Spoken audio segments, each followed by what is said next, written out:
ازيكم يا جماعة، عاملين ايه؟ رب تكونوا بخير. اهلا بكم في قناة يومياتي انا وبناتي. لو اول مرة في قناتنا ياريت تشتركوا وتفعلوا الجرس وتدوسوا الكل علشان يوصل لكم كل جديد ان شاء الله. النهاردة هنعمل مع بعض طريقة الفول المدمس في حلة الضغط، عشان رمضان يعني وكده. معايا نص كيلو فول. ده منقوع من امبارح بالليل لغاية دلوقتي، يعني ليه 12 ساعة. نغسله كويس وننقعه 12 ساعة عشان يدينا نتيجة حلوة. وهنا معايا طماطماية كبيرة مقطعاها. هنا معايا طماطماية كبيرة مقطعاها، وبصلة متوسطة كده مقطعاها 4، وفصين توم، وليمونة كاملة، ليمونة كاملة بقشرة. هنا التوابل معايا معلقة كبيرة كمون، ومعلقة كبيرة صلصة، ومعايا هنا نص معلقة صغيرة كربوناتو. لو ما عندكش كربوناتو حط بيكنج باودر، هذا بيساعد على ان الفول يبقى كده مزبت وحلو معاك، يستوي بسرعة. نجي بقى في الطريقة، هنحط على حلة على النار مية تغلي يعني. نشوف مع بعض. هنا معايا المية غلت اهي. هننزل بالفول. بسم الله الرحمن الرحيم. الفول لازم ننقع يا جماعة 12 ساعة، يعني من بالليل لغاية الصبح. يا اما ممكن تنقعيه من الصبح يفضل معاك لغاية بالليل، تعمليه بالليل يعني. هنا لو حسينا المية كتير بنقلل المية.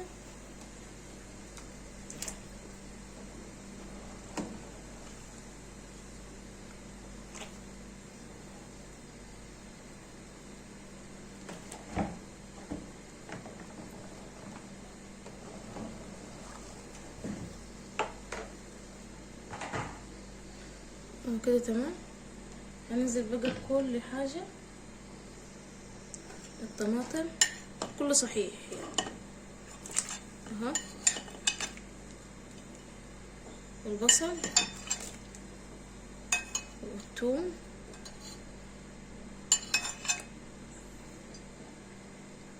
الليمون نعصرهم الاول.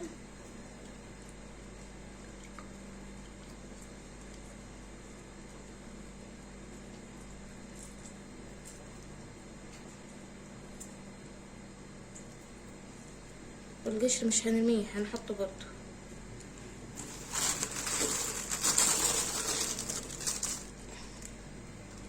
تانية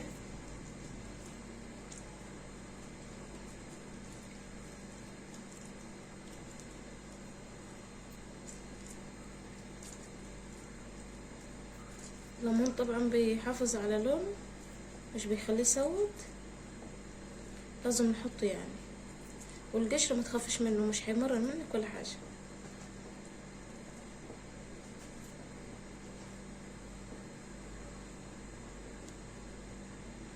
بس يعني هنحط نص قشر بس، والتاني مش هنحطه.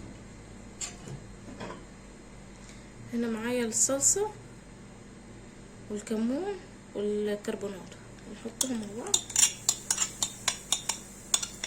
الصلصه عشان تديله لون حلو.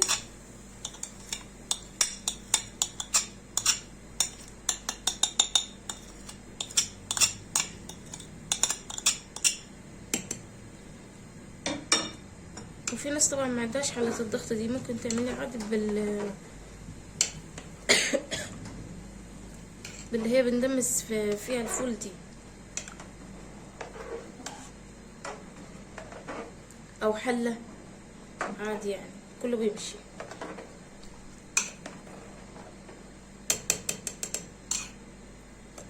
نقلب تقليبه كده خلاص. طبعا كله ده صحيح، لما هيستوي كله هيتهرس معاكي ومش هيبقى له اثر يعني الحاجات دي اهو.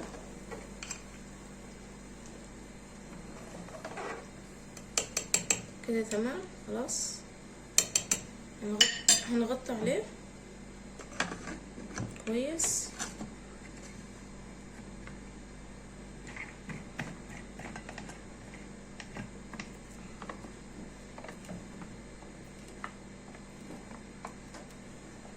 كده تمام خلصت، قفلتها كويس. كده هسيب الفول يغلي كده، هسيبه ساعة كاملة عشان يستوي كويس. نوطي عليه يعني شوية، نسيبه ساعة وبعد كده نفصله، وهرجع لكم بعد ما نخلصه. رجعت لكم بعد ما استوى، شايفين شكله ازاي اهو.